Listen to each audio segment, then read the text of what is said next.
যুক্তরাষ্ট্র থেকে কিছুটা বেশি দামে গম কেনার পেছনে যে কৌশলগত কারণ রয়েছে তা খোলাসা করলেন অর্থ উপদেষ্টা ডক্টর সালেহ উদ্দিন আহমেদ। তিনি জানালেন, বাংলাদেশি পণ্যের ওপর যুক্তরাষ্ট্রের ৩৫% শুল্ক কমানোর আলোচনায় সুবিধা আদায়ের লক্ষ্যেই এই সিদ্ধান্ত।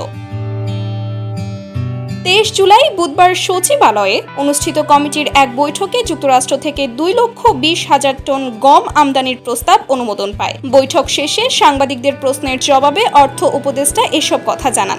সাংবাদিকরা গমের প্রোটিন কন্টেন্ট ও দাম সম্পর্কে জানতে চাইলে সালেহ উদ্দিন আহমেদ বলেন, এই গমে প্রোটিনের পরিমাণ তুলনামূলকভাবে কিছুটা বেশি, দামও তাই স্বাভাবিকভাবেই কিছুটা বেশি।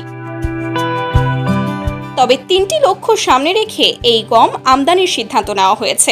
১. যুক্তরাষ্ট্রের সঙ্গে শুল্ক আলোচনায় কৌশলগত সুবিধা পাওয়া। ২. খাদ্য নিরাপত্তা নিশ্চিত করা। ৩.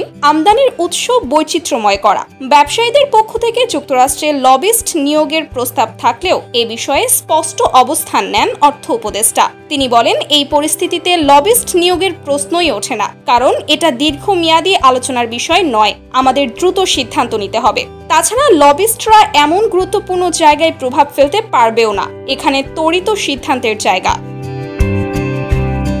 যুক্তরাষ্ট্রে বাংলাদেশের অবস্থান প্রসঙ্গে সালেহ উদ্দিন বলেন, বাংলাদেশ সম্পর্কে সেখানে ইতিবাচক মনোভাব তৈরি হয়েছে।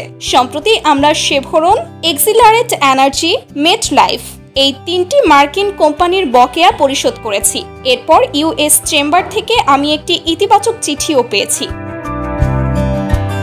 বৈঠকে উত্থাপিত খাদ্য মন্ত্রণালয়ের প্রস্তাবনায় জানানো হয়, G2G অর্থাৎ সরকার থেকে সরকার ভিত্তিতে যুক্তরাষ্ট্রের একটি সরকারি প্রতিষ্ঠান থেকে সরাসরি এই গম আমদানি করা হবে। প্রতি টনের দাম নির্ধারণ করা হয়েছে ৩০২.৭৫ মার্কিন ডলার। সেই হিসাবে ২,২০,০০০ টন গম কিনতে মোট খরচ হবে প্রায় ৮১৭,৫৭,৬৩,০০০ টাকা। প্রতি কেজিতে গমের দাম পড়ছে প্রায় ৩৭ টাকা ২০ পয়সা।